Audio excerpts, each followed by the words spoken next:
Bon, on va reprendre notre conférence avec le deuxième panel portant sur la modernisation du marché financier et en particulier les règles de transparence, la réforme de la réglementation du marché financier et les organismes de placement collectif en capital.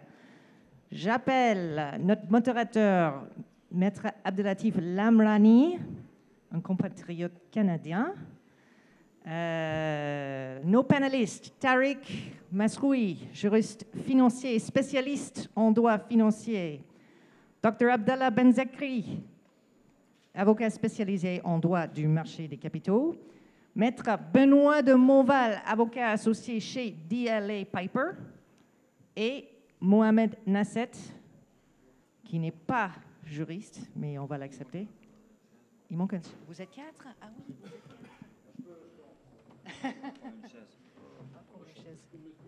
Est-ce qu'il y a du personnel de l'hôtel? Ah, très bien. Okay. C'est parfait. Ok. Désolé, je pensais que vous étiez 4, je ne sais pas. Donc, on a la quatrième chaise, c'est bien. Managing Partner chez RedMed Private Equity. Donc, Maître Lamrani, je vous passe la parole.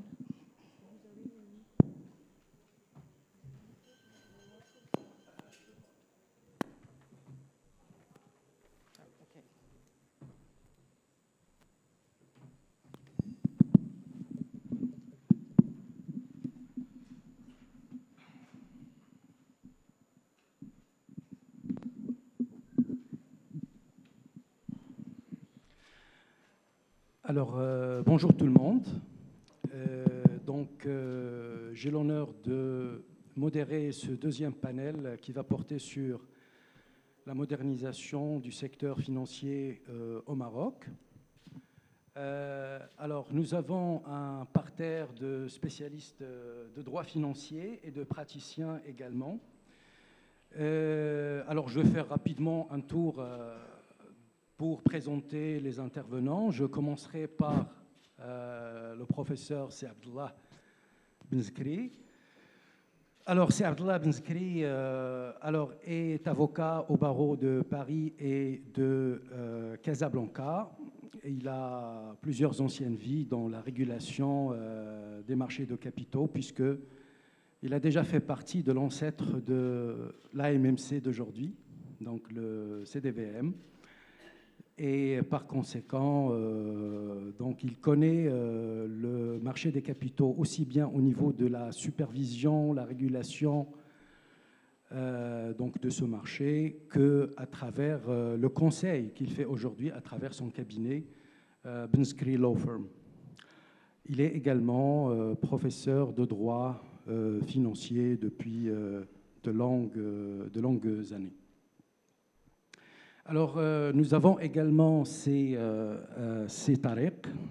Alors, c'est Tariq Al-Msrouhi qui travaille aujourd'hui dans l'autorité en charge de la régulation donc des marchés de capitaux et qui a la casquette également de juriste de droit financier puisqu'il a publié plusieurs articles portant sur la thématique des marchés de capitaux au Maroc. Nous avons notre confrère Benoît, Benoît de Volant. Alors, Benoît de Montval. Alors, je m'excuse. Benoît de Montval est avocat associé DLA Piper. Il est en charge des M&As et de la private equity au sein de ce cabinet de droit des affaires. Il s'occupe donc géographiquement, particulièrement donc de l'Afrique du Nord, du Middle East et du Maroc. Et nous avons Sidi Mohamed Nasset, qui est directeur général de RedMed Private Equity, qui s'occupe des mêmes sujets au sein de ce fonds d'investissement, essentiellement des M&As et de la private equity. Il s'occupe spécialement de deux grands fonds Columbus One, si je ne m'abuse, qui est en charge donc du financement des PME au Maroc, entre autres charges importantes dont il s'occupe. Et il a aussi d'ancienne vie d'auditeur et puisqu'il a travaillé donc dans l'audit et au niveau du conseil avant de diriger des fonds d'investissement au Maroc. Alors nous les saluons tous. Donc je vous invite à les applaudir. Et nous commençons donc à poser, d'abord pour planter le décor par rapport au secteur des marchés financiers au Maroc, planter le décor de l'évolution de la réglementation, c'est-à-dire quelles sont les étapes majeures, fondamentales, si vous voulez, de la mise en place de garde-fous en ce qui concerne le marché de capitaux au Maroc. Qu'est-ce que vous pouvez nous en dire, C. Abdallah? Merci, cher ami Abdelkader Lamrani, pour cette présentation. C'est bon. Pour cette présentation, et merci aussi à Alexis Nexis et particulièrement à Madame Caroline Presbert de cette invitation et de cet événement très, très important. Voilà, qui nous permettra bien sûr de mettre en lumière certains développements de la réglementation du marché financier et voir éventuellement quels sont éventuellement les acquis et quelques écueils, bien sûr, de cette réglementation. Alors, je ne vais pas rentrer dans le détail des textes parce que ça nous demandera bien sûr plusieurs heures d'échange, mais je me permettrai simplement d'être un petit peu dans la synthèse et dire que la réglementation du marché financier au Maroc, du marché des capitaux au Maroc, a connu deux phases importantes.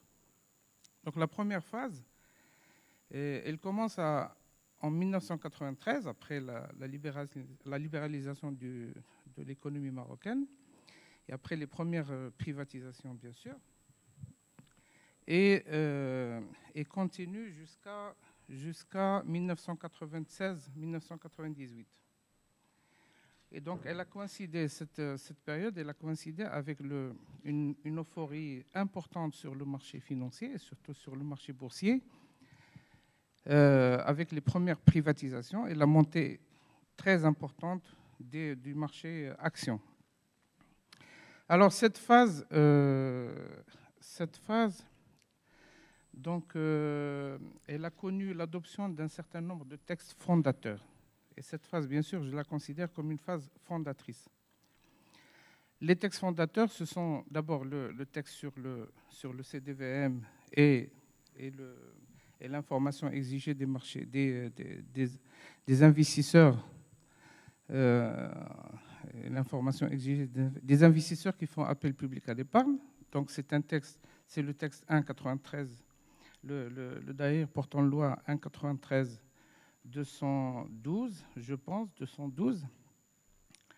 Et donc de ce texte, il est fondateur dans le sens où, en même temps, il met en place une nouvelle autorité de régulation qui était le CDVM, mais en même temps, il régit les opérations d'appel public à l'épargne et les informations exigées des investisseurs dans ce sens. Voilà, donc c'était un texte qui rassemblait les deux.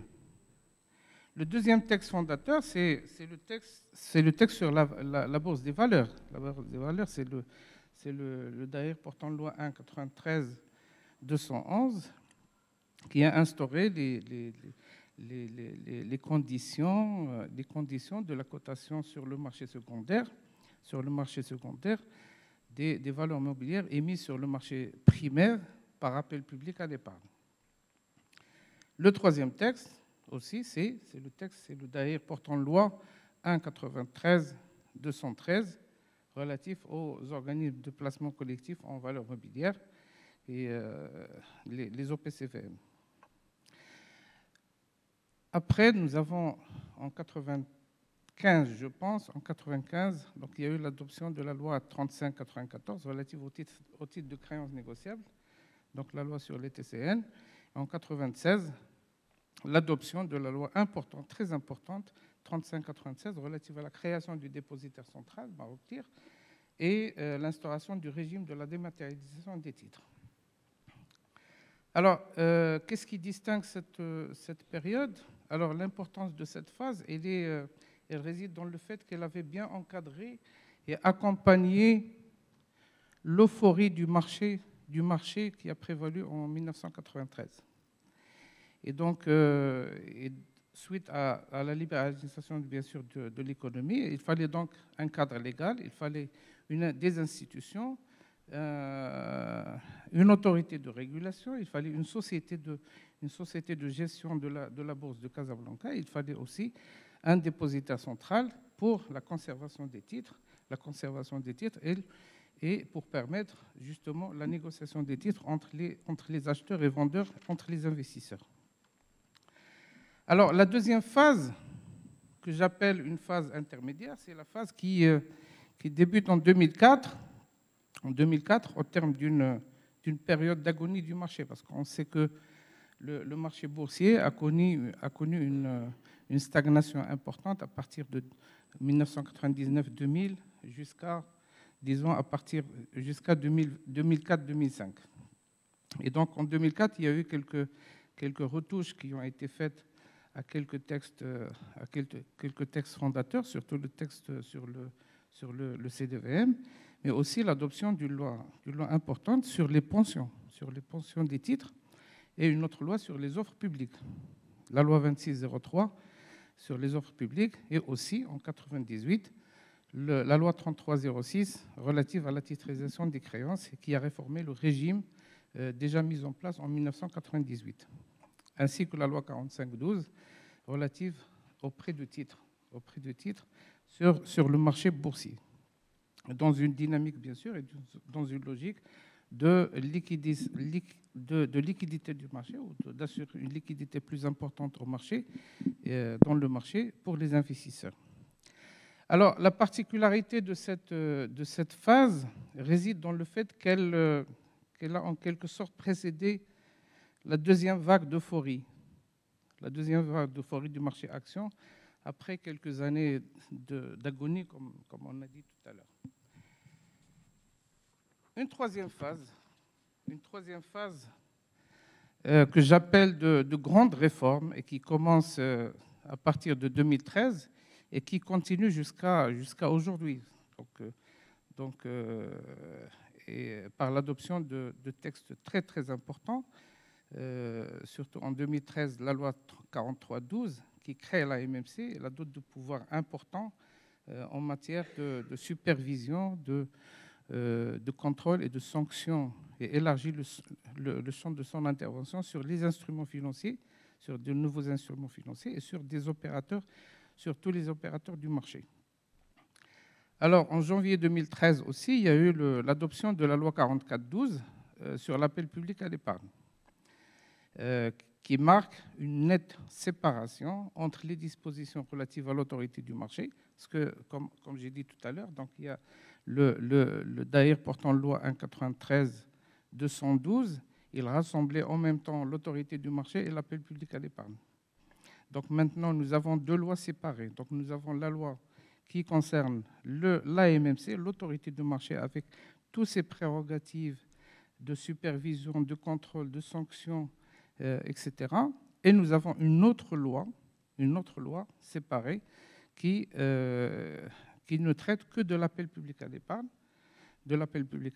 et aussi, bien sûr, qui ramène une nouveauté très importante concernant les instruments financiers, la définition des instruments financiers et la définition du placement privé. Donc, en 2014, il y a eu la loi 4212 sur le marché à terme, et en 2016, la loi 1914 relative à la bourse des valeurs et au conseiller en investissement financier, qui a rapporté aussi, qui a fait une réforme très importante au DAER portant loi 193-211, qui a prévu maintenant l'intervention ou la mise en place de ce qu'on appelle les conseillers en investissement financier. Donc, en 2016, la loi 70-14 relative aux organismes de placement collectif immobilier, et en 2021, une loi importante, 19-20, qui réforme la loi 17-95. Donc, c'est une loi très importante et qui est passée un petit peu inaperçue. La loi 19-20 qui réforme en quelque sorte la partie ou la représentation des obligataires dans les émissions obligataires, que ce soit des émissions avec appel public à l'épargne ou des émissions en placement privé. Et en février 2021, il y a la loi 15-18 relative au financement collaboratif qui est le crowdfunding. 2022, la loi 94-21 relative aux obligations sécurisées. Et 2023, la loi 58-22 réformant la loi 41-05 relative aux OPCC, qui sera bien sûr la spécialité. Présentée par notre ami Benoît, voilà. Bien sûr. Alors, c'est Abdallah. C'est très, très intéressant, bien sûr, l'enchaînement, l'évolution de toute la législation. C'est fondamental, il faut le connaître. C'est comme un cours magistral qui va nous expliquer les étapes majeures par lesquelles est passé le marché des capitaux.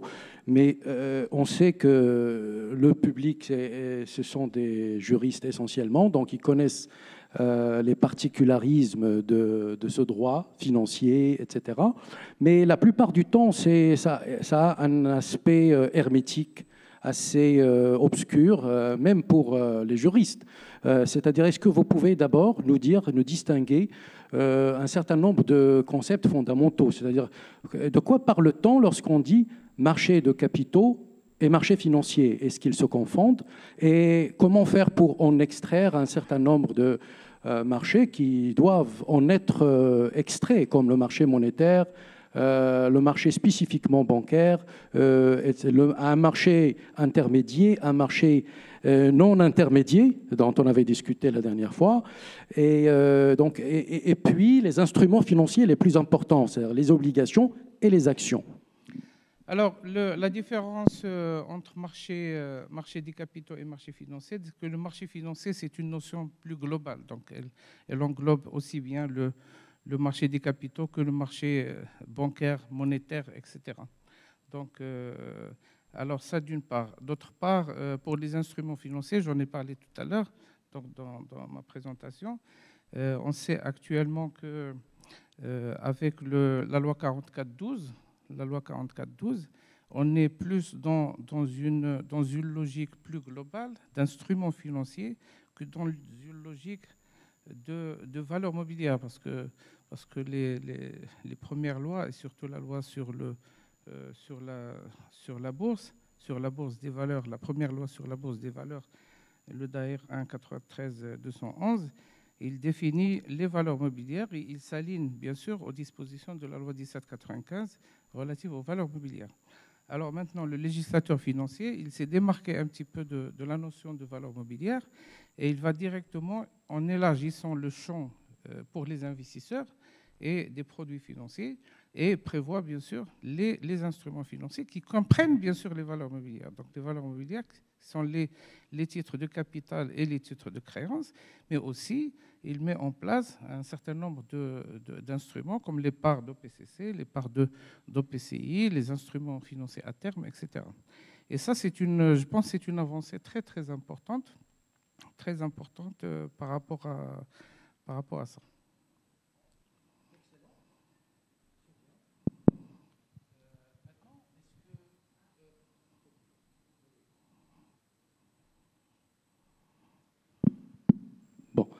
Alors, c'est très très bien résumé. Maintenant, on parle des lois fondatrices, si vous voulez, de 93. On parle du marché financier et de la bourse des valeurs de Casablanca. Mais je me suis toujours posé une question, et je pense que tout le monde se pose la même question. La bourse de Casablanca existe depuis 1920, si je ne m'abuse. Et pourquoi on parle de ces textes fondateurs de 93 ? Alors, la bourse de Casablanca existe, bien sûr, existait depuis les années 60, je pense. Depuis les années 60. Oui, il y avait un marché à la criée, etc. Justement, mais ce n'était pas un marché organisé, ce n'était pas un marché réglementé. OK. Donc, les textes de 93, ils ont mis en place un marché réglementé de négociation des titres, de négociation des titres entre investisseurs et un marché sécurisé en termes de règlement de livraison des titres, etc. Parce qu'avant, il y avait toujours des problèmes. Il y avait déjà un manque de liquidité importante sur le marché, parce que les titres émis sur le marché étaient très, très limités. Et en plus de ça, il y avait des problèmes de règlement de livraison et de paiement des titres. Alors actuellement, avec le nouveau cadre légal, on a mis en place des structures, des instruments pour sécuriser les opérations financières entre les investisseurs. Et ça, c'est une avancée extraordinaire. Alors justement, comment, selon vous, ou quelles sont ces dispositions phares de tout cet arsenal législatif et réglementaire qui vont faire en sorte d'établir sur le marché de capitaux marocain une sécurité juridique permettant d'attirer les investissements étrangers? Non, déjà sur le marché de la bourse. Alors si on se limite au marché de la bourse, donc les opérations sont vraiment sécurisées parce que ce sont des contrats qui se passent entre investisseurs, acheteurs et vendeurs. Donc juridiquement, on les considère comme des contrats, mais c'est des contrats fermes. Ça veut dire à partir du moment où vous émettez un ordre d'achat sur le marché, alors votre ordre d'achat, il est exécuté. Bon, s'il peut être exécuté, si les titres existent, etc. Et si, bien sûr, vous avez la provision sur le... Et d'ailleurs, c'est une obligation légale. Ça veut dire que vous devez avoir la provision pour exécuter un ordre sur le marché. Donc, voilà, ça c'est très important.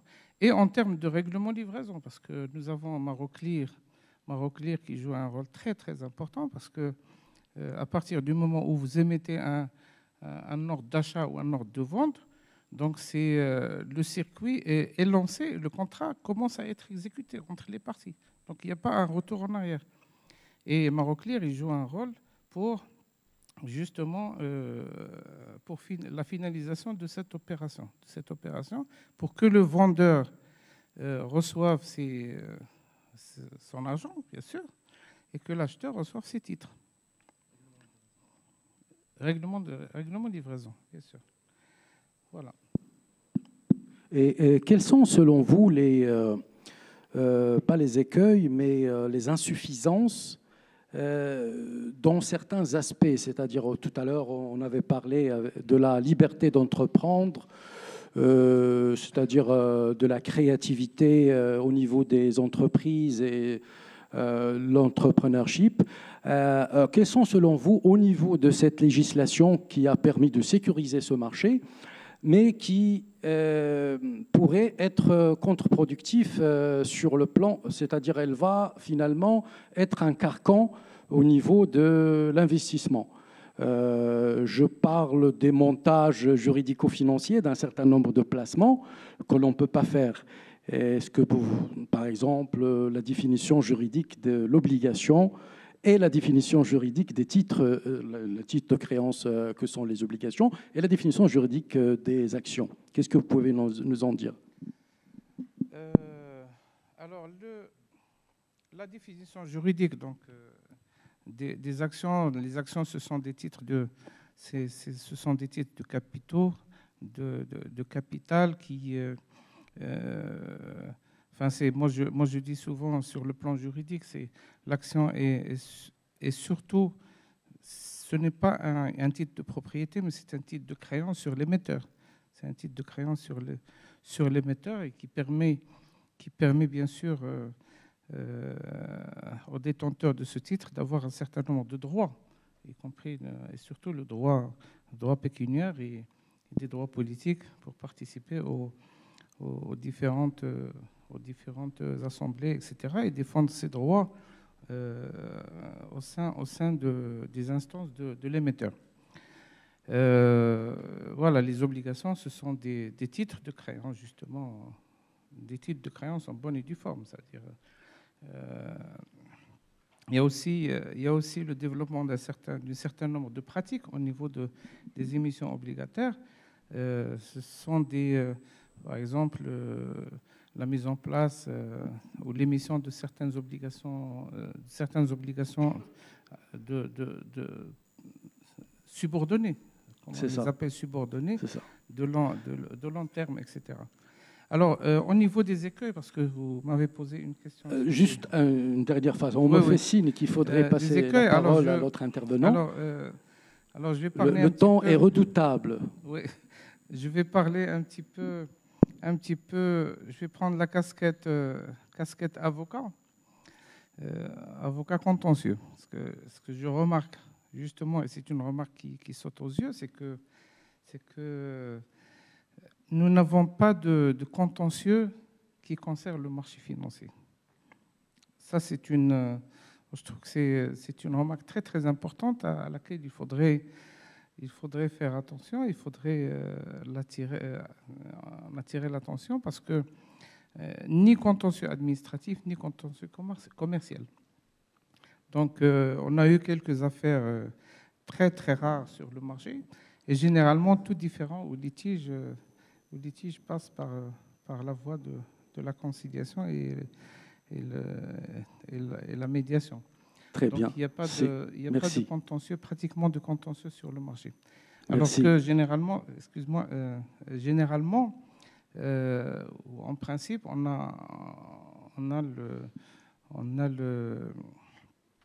je pense que la jurisprudence des tribunaux joue un rôle très important dans l'évolution de la réglementation, parce que le législateur, à partir du moment où il commence à écrire un texte, la première des choses à voir, c'est la jurisprudence et la doctrine. Et les précédents jurisprudence. Alors malheureusement, chez nous, le législateur, il n'a aucune autre voie que le benchmark international. Très bien. Alors faisons du benchmark international et passons.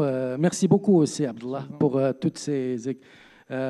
tout son éclairage sur la question. Alors maintenant, on passe à la deuxième thématique qui va nous être présentée par C. Tariq en ce qui concerne la transparence dans les marchés financiers au Maroc. Et la première question que je vous pose est quelle place occupe dans la réglementation marocaine la transparence au sein des marchés financiers et comment elle est organisée par les règles de droit financier marocain?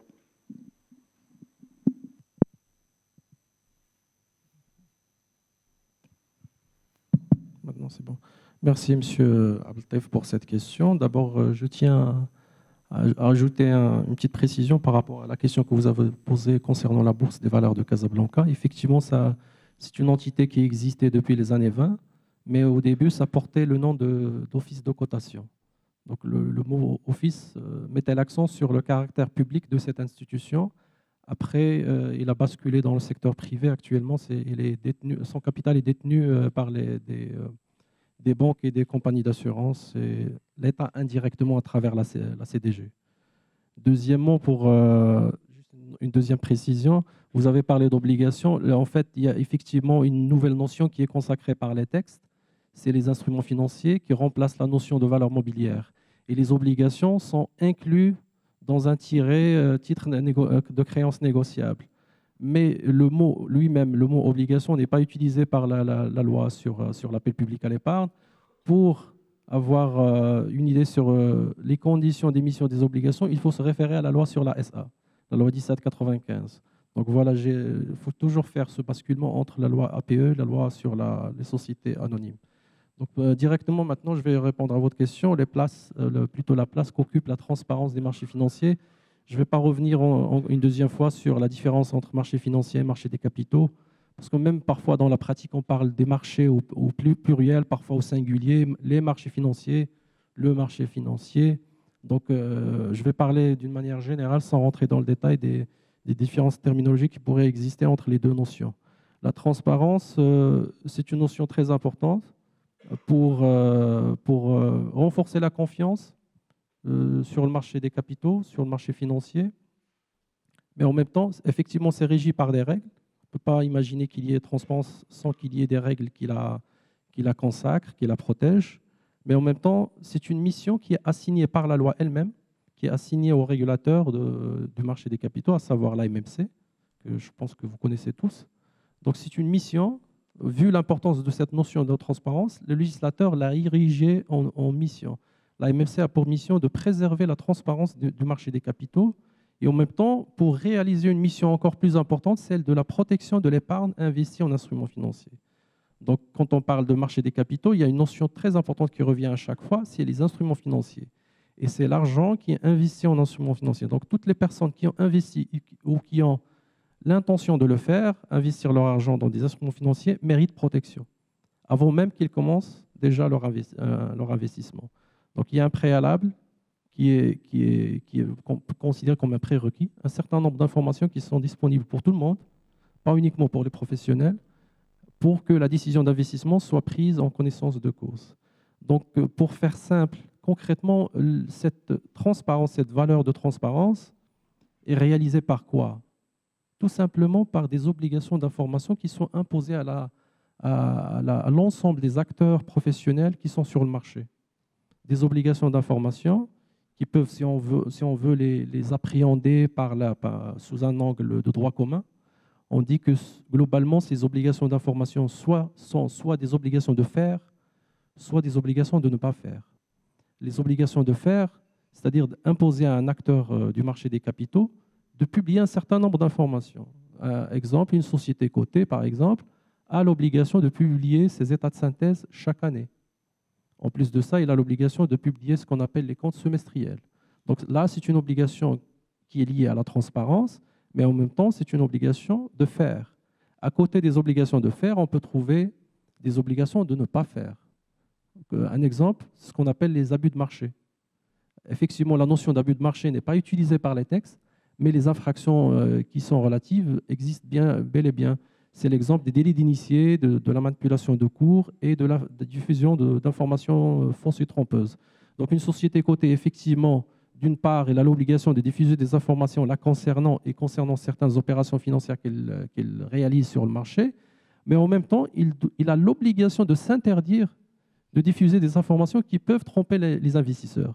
Un exemple, une société qui publie par exemple un profit warning disant que son chiffre d'affaires pour l'exercice X est supérieur à celui de l'exercice précédent.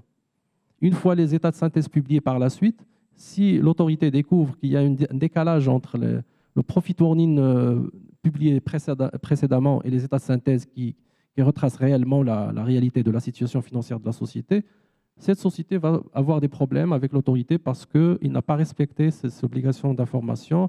Il a publié une information trompeuse parce qu'un certain nombre d'investisseurs pourraient se baser sur cette information pour investir et acheter des actions ou des obligations.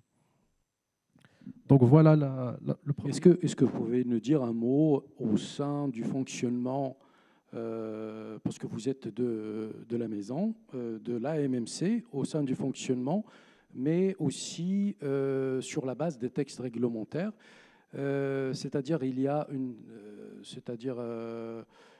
si vous voulez, il n'y a pas de conflit d'intérêts. On fait en sorte qu'il y a le collège des sanctions qui est séparé d'autres instances au sein de l'autorité, etc. Toutes ces prescriptions font en sorte donc qu'il y ait plus de transparence dans les marchés. Est-ce que vous pouvez nous dire un mot là-dessus? Oui. Merci, M. Abdeltef, pour cette question. Elle est très pertinente. Pas moins, bien sûr, que la première. Effectivement, il y a toujours la notion de conflit d'intérêts qui revient souvent sur le marché des capitaux. Donc l'autorité, une petite précision, moi je parle à titre personnel ici, pas en qualité de représentant de l'autorité, mais j'essaie juste de lire avec vous les textes qui régissent la matière.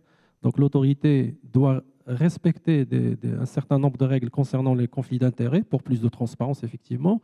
Et ces règles, l'autorité doit elle-même les respecter en son sein. L'exemple que vous avez cité, celui du Collège des sanctions. Lorsque la loi 43/12 a institué pour la première fois une entité dédiée pour le prononcé de sanctions au sein de l'AMMC, c'est le Collège des sanctions, l'équivalent de la Commission des sanctions en France. Il a mis des garde-fous, des règles pour préserver l'indépendance de cet organe vis-à-vis des autres organes de l'autorité. Ça ressort en fait au niveau de son fonctionnement. Le Collège des sanctions est saisi effectivement par les rapports d'inspection et d'enquête qui sont effectués par les équipes de l'AMMC. Ces rapports d'inspection, bien sûr, ne sont envoyés devant le Collège que parce que les équipes de l'AMMC sont convaincues que telle société, tel acteur professionnel mérite d'être sanctionné, mais le Collège des sanctions n'est pas obligé de suivre, n'est pas obligé à chaque fois de proposer des sanctions. Et si vous avez, par exemple, eu l'occasion d'aller jeter un coup d'œil sur les décisions de sanctions qui sont publiées sur le site de Internet de l'AMMC, vous allez trouver parfois une décision de sanction qui ne porte que sur un seul grief, par exemple.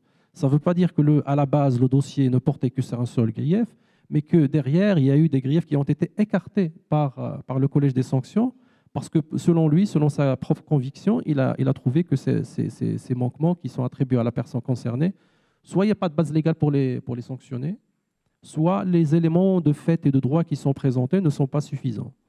Donc voilà, ça contribue également à la transparence, le conflit d'intérêts. Quand on arrive à bien gérer et prévenir le conflit d'intérêts, on contribue à la transparence. D'aucuns diraient qu'il y a même une judiciarisation des instances de la MMC. C'est tout comme la PCR en France ou pour le domaine bancaire que je connais bien au Maroc, Banque Al Maghrib, qui peut donc prononcer des sanctions d'ordre disciplinaire lorsqu'il y a un manquement au niveau du marché bancaire. Mais quelle est votre opinion par rapport à cela? C'est-à-dire une instance au sein d'une autorité de régulation qui va prononcer des sanctions au marché. Alors, on peut citer l'exemple de l'AMF, par exemple. La commission de sanctions au sein de l'AMF, c'est une entité indépendante. Effectivement, il fait partie de l'AMF, mais c'est une entité indépendante. Son indépendance se manifeste à travers les décisions qu'elle prend. Par exemple, avant 2011 ou 2012, la commission des sanctions pouvait prendre des décisions à la fin, bien sûr sur les bases des rapports d'inspection et d'enquête qui lui sont envoyés par les équipes de l'AMF. Mais le président de l'AMF n'avait pas la possibilité de demander à la commission des sanctions de revoir sa sanction. Parce que parfois, le président de l'AMF, à travers le collège, qui est l'équivalent du conseil d'administration de l'AMMC, peut par exemple recommander à la commission des sanctions de prononcer des sanctions contre des sociétés, mais que le sens pris par la décision de la commission des sanctions va à l'encontre de ce qui était proposé. Avant une certaine date, je n'ai pas la date en tête, je pense en 2011 ou 2012, il y avait l'affaire OADS, ça concernait délit d'initié. Le législateur a dû modifier le code monétaire et financier pour permettre au président de l'AMF d'attaquer en justice la décision de la commission des sanctions. Donc il y a deux entités qui appartiennent à la même institution, mais puisque le président n'a pas la main pour pouvoir modifier la décision, il a en justice pour... Ils vont saisir la justice. Comme tout un chacun, comme un professionnel qui est tiers par rapport à l'institution. Au Maroc, on n'est pas encore arrivé à ce stade d'indépendance, mais la loi nous dit que les avis qui sont émis par le Collège des sanctions sont des avis contraignants. Donc une fois que le collège, qui est, rappelons-le, un organe indépendant au sein de l'AMMC, le président de l'AMMC a l'obligation de suivre l'avis qui est émis par le Collège des sanctions.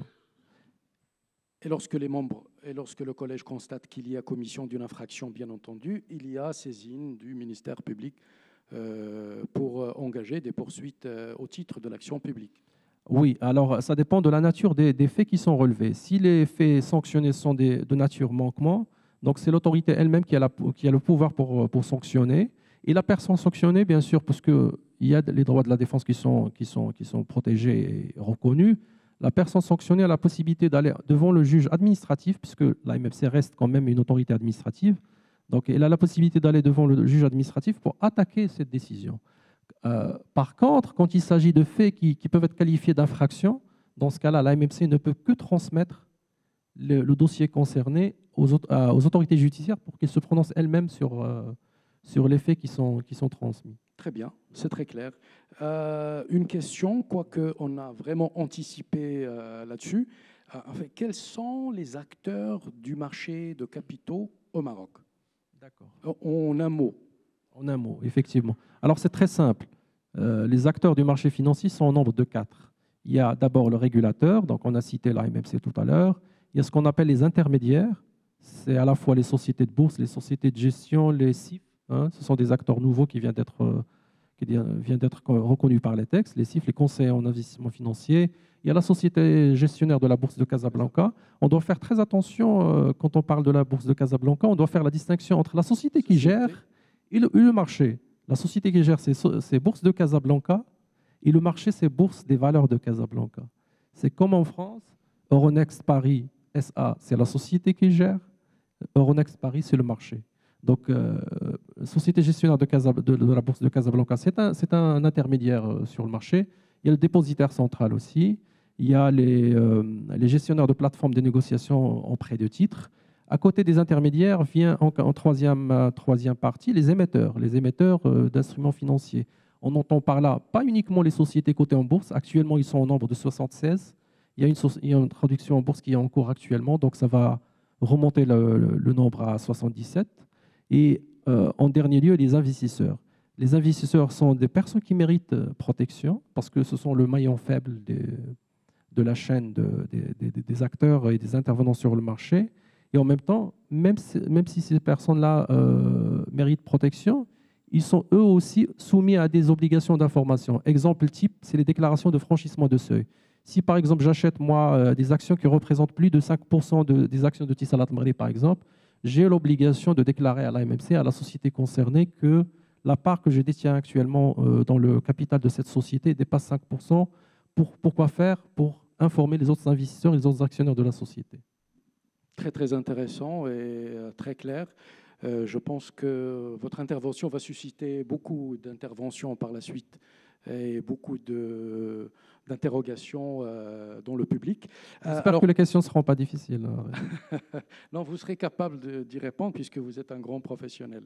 Alors, quelles sont finalement les relations qu'on peut entrevoir entre la transparence du marché financier et l'attractivité pour les investisseurs?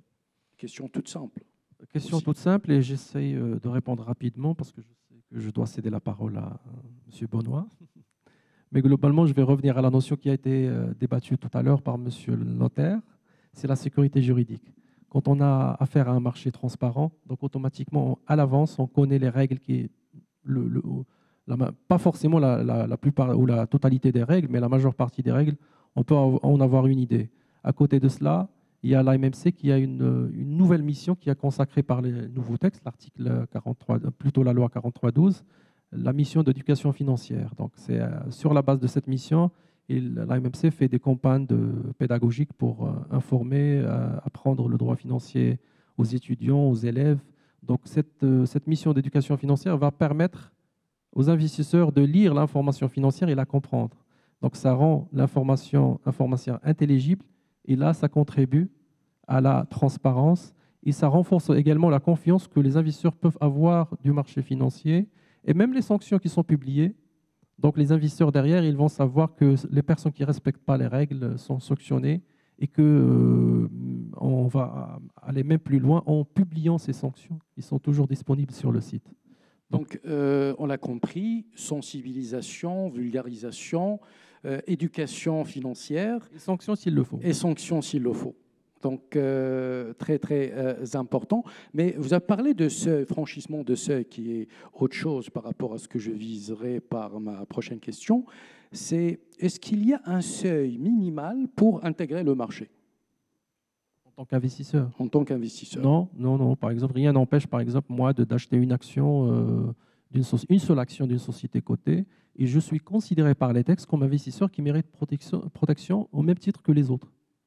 Donc l'information qui doit être disponible pour moi en tant qu'actionnaire très minoritaire, puisque je ne détiens qu'une seule action, Donc j'ai les mêmes droits en termes d'information et de transparence que les autres actionnaires qui, eux, détiennent la majorité du capital de la société concernée. Formidable. Donc équité, égalité, traitement à part égale. Pour utiliser un anglicisme, il n'y a pas de double standard. Tout le monde est traité sur le même pied d'égalité, vraiment? D'après les textes, oui. D'après les textes, c'est-à-dire de jure, pas de facto. Wow. Je ne suis pas autorisé à parler de ce côté-là de la question. Très bien. Alors, merci beaucoup, Merci à vous pour tous ces éclaircissements très, très intéressants. On passe la parole maintenant à notre ami Benoît de DLA Piper, qui devrait nous parler d'un instrument juridico-financier très, très important dans le marché de capitaux au Maroc. Alors, j'ai nommé l'OPCC. Alors, c'est quoi d'abord cet animal juridique? De quoi parle-t-on? C'est un animal, mais qui est quand même défini au titre de la loi comme c'est un véhicule d'investissement.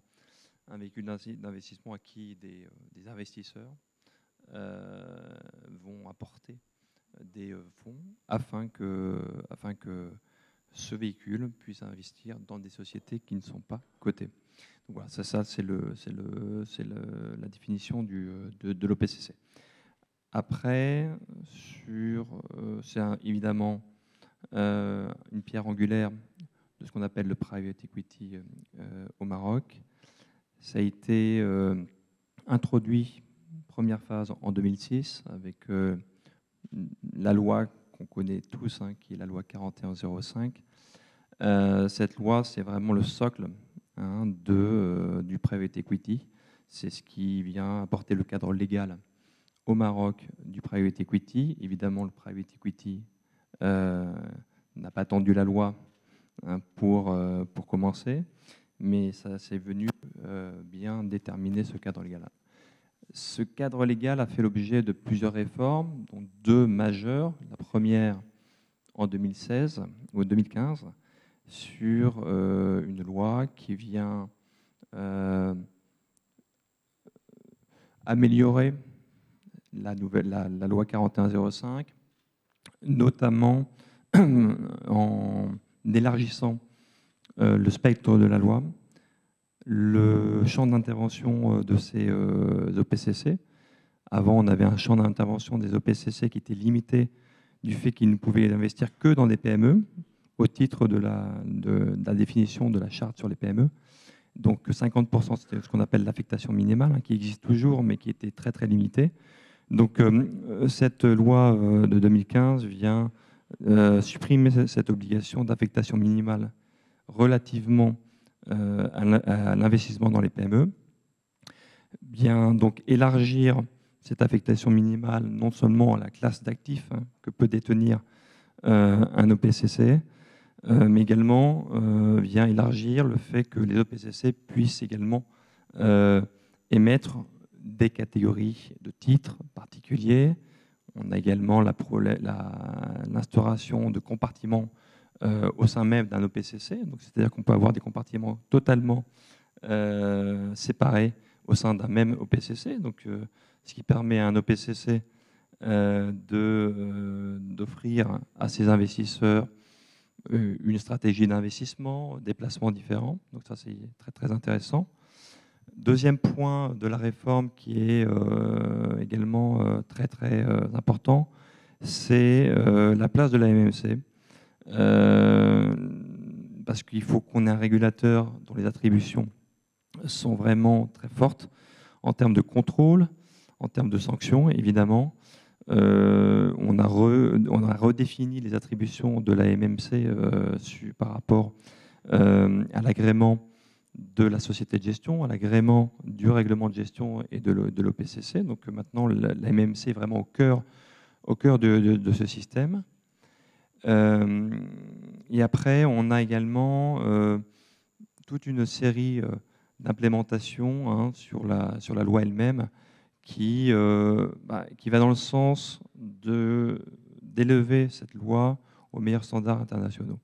Donc voilà, ça c'est la deuxième phase de l'histoire des EPCC. Troisième phase, dernière phase, c'est en 2023, on a une autre nouvelle réforme qui vient instaurer une nouvelle forme d'OPCC, qui est un OPCC qu'on appelle un OPCC RFA, donc un règlement de fonctionnement allégé.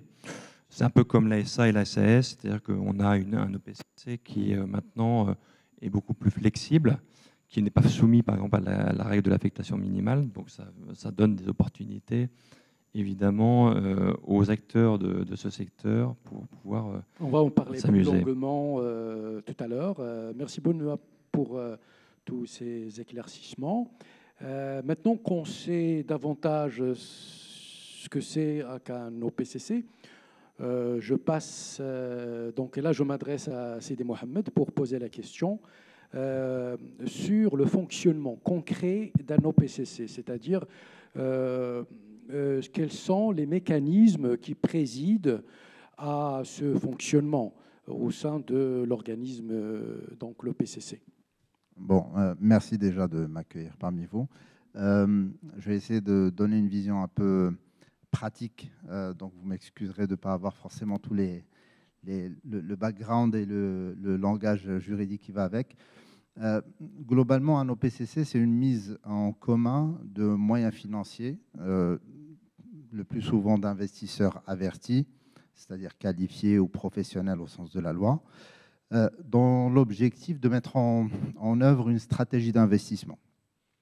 Globalement, dans un OPCC, il y a, je vais dire, 3 parties prenantes. La première étant le régulateur, évidemment, qui s'assure que la société de gestion dispose des moyens nécessaires pour mettre en place sa stratégie, qui s'assure aussi que le règlement de gestion protège bien les parties prenantes, et principalement les investisseurs. La deuxième partie prenante, ce sont les institutionnels investisseurs eux-mêmes qui s'engagent sur une certaine durée. Le plus souvent, un fonds d'investissement dure une dizaine d'années. Et la troisième partie prenante, c'est la société de gestion. Alors, la société de gestion propose une stratégie d'investissement, comme je le disais, qui va être phasée en 2 périodes principales. La phase d'investissement qui dure en général 5 ans. Tous les ans à peu près, on va réaliser 2-3 investissements à peu près sur la base de la stratégie vendue aux actionnaires. Et la phase de désinvestissement, pendant laquelle la société de gestion va céder ses participations avec une plus-value qui va remonter justement aux actionnaires. Un des éléments principaux concernant les OPCC, c'est un véhicule qui est censé être transparent fiscalement, qui est sécurisé aussi pour les investisseurs parce que pour les assureurs, par exemple, ou les caisses de retraite, un investissement dans un OPCC est admis en représentation de leurs engagements techniques. Donc, c'est un outil qui est formidable d'un point de vue financier pour les investisseurs. Qu'est-ce que vous voulez dire par transparent fiscalement ? Transparent fiscalement, c'est-à-dire qu'aujourd'hui, les plus-values de cession des participations, les intérêts, les dividendes ne sont pas soumis à une imposition.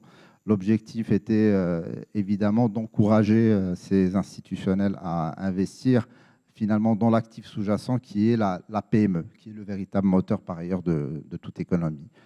Le dernier point sur les OPCC, c'est que les particularités de la loi font que la société de gestion est le dirigeant de ce fonds. Donc toute la gouvernance est structurée de manière à ce que les actionnaires s'assurent que la société de gestion déploie bien la stratégie qu'elle a vendue initialement et également que tous les cas problématiques qu'on peut retrouver classiquement dans un pacte d'actionnaires, c'est-à-dire la défaillance d'un actionnaire, un manquement à des obligations importantes de la société de gestion, puissent être prévus en amont. Donc voilà, très schématiquement. Excellent. Très belle présentation du fonctionnement. Juste sur le fonctionnement, ce qu'on a oublié de préciser, c'est que les OPCC sont divisés en 2 formes. Il y a les sociétés, SPCC, et puis il y a les fonds FPCC. Autant sur les fonds, il n'y a pas une réglementation particulière, donc finalement, c'est aux praticiens que nous sommes de pouvoir établir ces règles de fonctionnement, évidemment sous l'égide de la MMC et du règlement de gestion modèle de la MMC. Mais sur les SPCC, Mohamed un fonds sous SPCC, on a la loi OPCC, donc 4105 modifiée, qui vient s'appliquer, mais également la loi 1795 sur les sociétés anonymes. Donc il y a une articulation entre les deux, entre les deux lois qui doivent s'appliquer, qui n'est pas toujours évidente au quotidien, parce qu'on a souvent des organes de... On ne peut pas faire fi des organes obligatoires de la société anonyme, par exemple, puisque c'est uniquement des sociétés par action qui peuvent être des SPCC. Donc quand on parle d'une société anonyme, on parle de conseil d'administration, de directeur général, et on voit bien ce que vient de dire Mohamed, c'est que la société de gestion étant elle-même le représentant légal, puisque finalement les investisseurs donnent mandat à la société de gestion de déployer ses fonds au nom et pour leur compte. On a cette articulation entre les dispositions de la loi 1795 et celle de la loi sur les OPCC qui est de temps en temps un tout petit peu compliquée, puisqu'on peut se trouver à superposer différents organes. Des organes ad hoc tels qu'on les connaît en private equity, qui sont le comité d'investissement, qui est essentiel, puisque c'est lui qui prend les décisions d'investissement et de désinvestissement, qui n'est pas prévu automatiquement par la loi sur la 1795, et puis le conseil d'administration qui vient finalement se réduire à une chambre d'enregistrement, puisque les décisions sont plutôt prises sur des organes ad hoc. On le voit bien, Benoît. Effectivement, le rôle du conseiller que vous êtes, du juriste en général, étant donné qu'il y a, je ne dirais pas un vide ni carence, mais que tout simplement, ce n'est pas encore couvert par la réglementation, le fonctionnement interne de l'OPCC. Donc, le rôle du juriste est fondamental, bien sûr, pour savoir quoi mettre dans le règlement de gestion. Vous me corrigerez.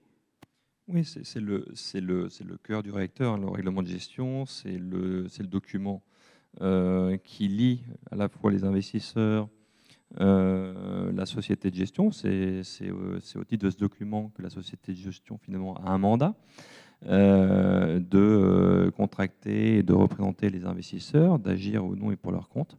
Donc c'est un document essentiel d'ailleurs qui est visé par la MMC. Qui doit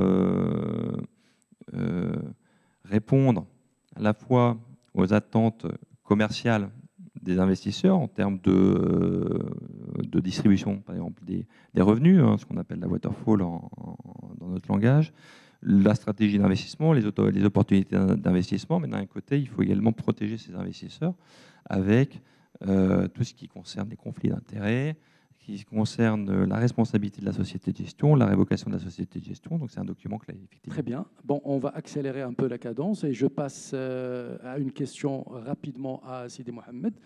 Pourquoi vous... alors, l'OPCC est-il pertinent dans l'économie marocaine? Pour quelles raisons serait-il un instrument pertinent? Bon, pour répondre à cette question, il faut répondre à deux questions. C'est d'abord, est-ce que le métier du private equity est pertinent pour l'économie marocaine? Et après, est-ce que l'outil est adapté? Je vais répondre surtout à la première question, et un peu à la deuxième. Sur l'utilité aujourd'hui du private equity n'est pas à faire, c'est-à-dire qu'elle n'est pas à démontrer. Notre association professionnelle, l'AMIC, publie tous les ans les performances des millésimes et on est depuis plusieurs années sur des TRI entre 13 et 15%. Donc ça, c'est important de se dire que c'est une classe d'actifs qui est rentable pour les actionnaires et on sait qu'aujourd'hui, les institutionnels ont besoin d'avoir une diversification des actifs dans lesquels ils pourraient investir. Ça, c'est du point de vue de l'actionnaire. Du point de vue des participations, aujourd'hui, il y a plusieurs problématiques émergentes dans le paysage des PME marocaines. Il y a des problématiques d'accès au financement. La PME est de moins en moins adaptée aux contraintes croissantes de la part des établissements bancaires qui eux-mêmes subissent des contraintes réglementaires, tout ce qui est fonds propres, etc., ne peuvent plus aujourd'hui financer leur développement, leur croissance par du crédit classique. Donc, ils ont besoin de partenaires capitalistiques, d'autant plus que les PME marocaines, malheureusement, sont structurellement sous-capitalisées. Le deuxième point, c'est que ces mêmes PME ont aussi des problématiques de succession. On le voit, le schéma classique, c'est la première génération qui crée, la deuxième qui développe, la troisième génération, elle est nombreuse, elle fait ses études à l'étranger, n'a pas forcément envie de revenir au Maroc. Donc il y a des sujets aujourd'hui de succession et on voit des fleurons de l'industrie marocaine, malheureusement, disparaître. Et en face, on a une génération d'entrepreneurs qui est objectivement très qualifiée, très motivée, qui a envie d'aider son pays, qui a envie de créer des emplois, mais qui malheureusement n'a pas forcément accès à du financement.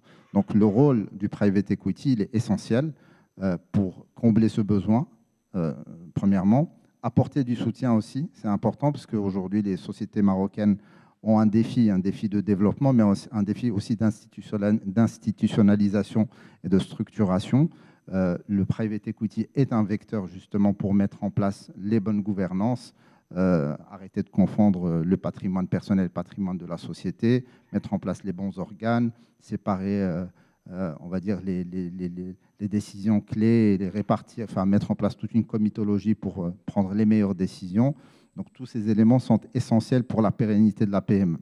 Le troisième point, c'est les externalités positives de manière générale pour l'économie marocaine. Les PME sont les premiers créateurs d'emplois au Maroc. Ce sont les futurs champions nationaux et régionaux. C'est le vecteur de la transition de l'économie marocaine vers l'industrialisation, vers l'industrie de demain. Le dernier point, donc la deuxième partie de la question, est-ce que l'OPCC est adapté? Aujourd'hui, il est beaucoup plus qu'avant, enfin beaucoup plus avec la loi 58-22, sans vouloir dire de bêtises. Sincèrement, rien n'est parfait, bien sûr, mais on a quand même le cadre nécessaire et le régulateur aussi qui s'est doté des moyens nécessaires pour pouvoir faire du bon travail. Moi, je dirais que c'est surtout ça. Excellent. Toujours dans le même sens, je voudrais juste que vous précisiez le financement de l'économie. Le financement bancaire, vous nous avez dit qu'il a montré ses limites. Pourquoi le financement par OPCC serait-il meilleur? En deux mots, parce que là, on me fait signe qu'il faut accélérer. Il est meilleur parce que c'est du capital, c'est un partage de risques et bien sûr de création de valeur. La banque peut participer à un financement, mais ne peut que participer. Ça, c'est un principe de base. Soit elle finance du court terme, c'est-à-dire du BFR, de l'activité courante, soit elle finance des projets de développement, mais ne peut pas à elle seule assumer un risque lié à un projet de développement. Très bien, merci. Benoît, question. On a parlé tout à l'heure du benchmarking. Comment se positionnent les OPCC marocains par rapport à leurs homologues étrangers?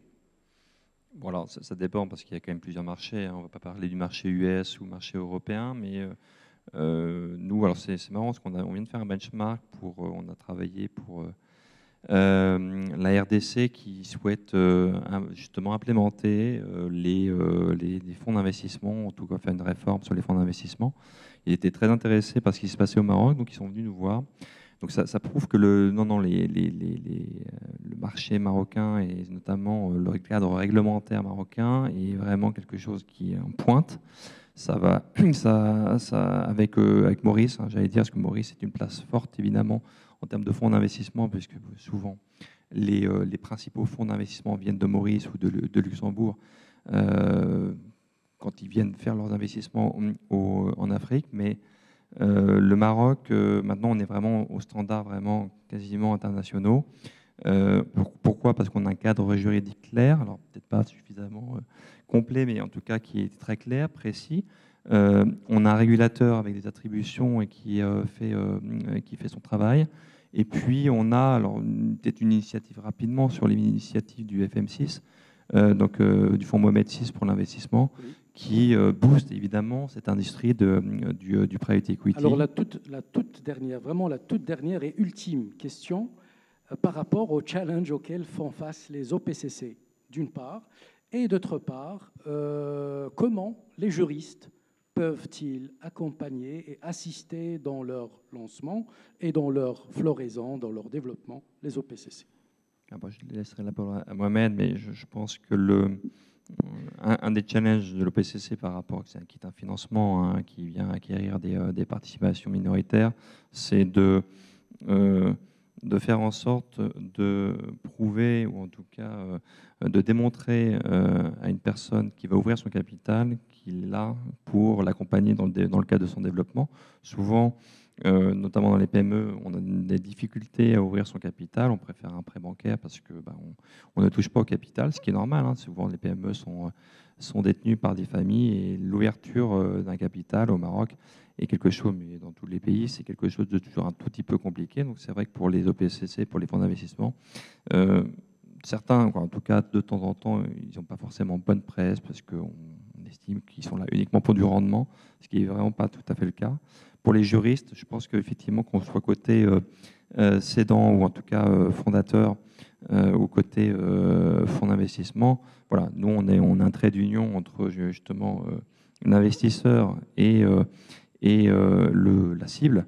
Il faut faire, à mon avis, preuve de pédagogie, notamment quand on est côté cible, pour démontrer que c'est tout aussi intéressant d'avoir ce type de financement.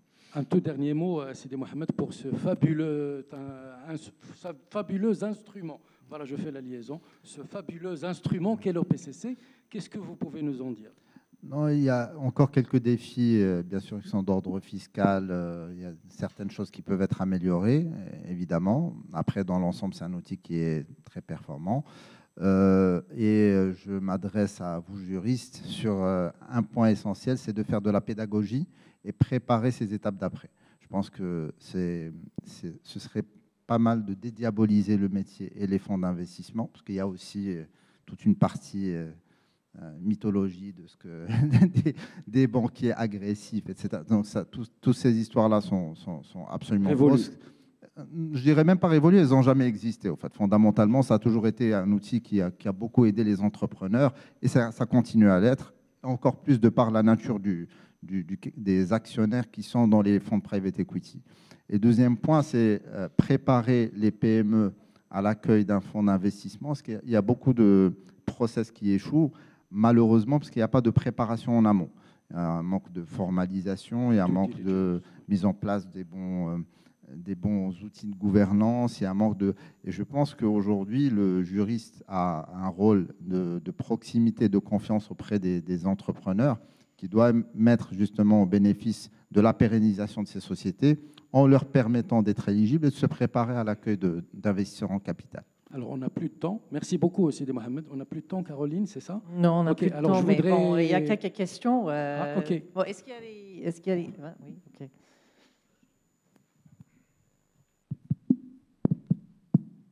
Bonjour. Ma question s'adresse à M. Msrouhi. En tenant compte le fait que les textes qui régissent le marché financier sont élaborés par des secteurs gouvernementaux différents, en l'occurrence le ministère des Finances et le ministère du Commerce, pensez-vous qu'il existe une unité conceptuelle au niveau de la notion d'appel public à l'épargne? Merci. Merci pour cette question. Effectivement, votre question est pertinente parce que je sais que peut-être que vous faites allusion aux deux définitions d'appel public à l'épargne, une au niveau de la loi sur la SA et l'autre au niveau de la loi 44-12 sur l'appel public à l'épargne. Et on sait, les juristes que nous sommes, on sait que la loi sur la SA relève des domaines de compétences du ministère de l'Équipement et du Commerce, plutôt du Commerce plutôt, alors que la loi APE, c'est le ministère des Finances. Effectivement, c'est tout le travail qui est fait au sein de l'AMFC pour pouvoir éviter à l'avenir ce genre de, je ne dirais pas de discordance, parce que quand on consulte les deux définitions, il n'y a pas vraiment de discordance, mais c'est juste pour uniformiser les notions et les textes et prévoir pour plus de sécurité juridique une seule notion, une seule définition. Et ce travail se fait en concertation avec le secrétariat général du gouvernement, parce que chaque fois qu'il y a un texte qui est en préparation, que ce soit un texte législatif ou un texte réglementaire, le passage par le secrétariat général du gouvernement est obligatoire. Donc, c'est au sein de cette institution qu'on fait des réunions pour pouvoir sortir un texte final qui n'est pas en contradiction avec d'autres textes ou bien contenant lui-même des dispositions qui sont contradictoires les unes avec les autres. D'accord, merci. Pour les OPCC, est-ce que les PME qui font objet des OPCC doivent être obligatoirement marocaines?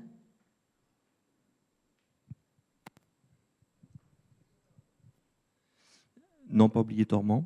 Pas obligatoirement. Si elles ne sont pas marocaines, elles ne seront pas comptabilisées dans l'affectation minimale, mais on n'est pas obligé d'être dans une société marocaine. Et une autre question, on parle du projet d'un cadre juridique des créances en souffrance au Maroc. Quel sera l'impact sur l'investissement et comment préparer davantage les acteurs? Les créances en souffrance, Oui. en fait, ça fait pas partie de ça fait pas partie de la thématique d'aujourd'hui, Oh, ouais, mais c'est un sujet qui me tient à cœur puisque j'ai travaillé sur les créances en souffrance au Maroc et la création d'un marché secondaire aussi dans le pays. Mais c'est un sujet finalement qui intéresse le régulateur bancaire, la Banque centrale, et bien sûr les banques en général. Et il faudrait savoir que dernièrement, la Banque centrale a annoncé avec la SFI le lancement de ce grand projet au niveau de la législation et la réglementation nationale pour la vente, les cessions des créances en souffrance et pour pouvoir licencier, donner l'agrément à des sociétés qui vont faire l'acquisition de ces créances en souffrance. Et tout ça pour décharger pour charger. C'est très important de décharger pour charger au niveau de l'économie. Bon, il y a d'autres questions, mais il faut... Oui. Un point concernant les créances en souffrance. Alors la question qui devra éventuellement se poser après par rapport à ce sujet, c'est que est-ce qu'il y aura possibilité justement pour les sociétés ou pour les acquéreurs de ces créances en souffrance de les titriser, de les rentrer dans le cadre de la titrisation. Tout à fait. Donc ça c'est une problématique qui va se poser bien sûr. Voilà. Et donc ça a un rapport direct, bien sûr. Tout à fait. Au niveau de la législation d'ailleurs nouvelle. Avec le marché des capitaux. Au niveau de la nouvelle loi proposée, d'ailleurs, il y a deux possibilités, soit la titrisation, soit la cession de créances traditionnelles, professionnelles. La cession de C'est-à-dire que les acquéreurs des créances en souffrance, est-ce qu'ils ont la possibilité encore, dans le cadre du marché secondaire de la créance, de pouvoir les titriser encore sur le marché financier? Donc ça, c'est une problématique qui va se poser, bien sûr, très prochainement. Bon, il y avait d'autres questions, mais on a une troisième panel. Pour la question qui a été posée par monsieur par rapport à l'appel public à l'épargne. Donc, vous avez posé une question par rapport au chevauchement entre la loi sur l'ASA et la réglementation du marché des capitaux par rapport à l'appel public à l'épargne. Mais ça se pose aussi par rapport aux instruments financiers. Parce que la loi sur la société anonyme, elle encadre en quelque sorte les valeurs mobilières qui sont les titres de capital et les titres de créance. Et la loi 44-12, je ne dirais pas qu'elle empiète sur la loi sur la SA, mais elle crée une autre catégorie qui contient les valeurs mobilières. Et ça, je pense qu'il y a un problème peut-être un problème de coordination, parce que si on revient à la réglementation française, par exemple, donc on va trouver que tout ce qui concerne les instruments financiers a été mis au niveau du Code monétaire et financier. Et tout ce qui concerne, bien sûr, les valeurs mobilières, ils ont été carrément abandonnés en France. Donc, tout ce qui concerne les sociétés, ou surtout les sociétés de capitaux, il est resté au niveau du Code de commerce. Peut-être il faudrait au niveau au Maroc, il faudrait qu'on essaie d'harmoniser ça et sous l'égide éventuellement du SGG, du secrétariat général du gouvernement. Et je pense qu'il y a des réflexions dans ce sens. D'autres commentaires, c'est bon. Merci beaucoup à notre panélistes et à notre modérateur, Maître Lamrani. C'était un panel très profond pour une discussion des marchés financiers. Merci beaucoup. Et une photo, s'il vous plaît.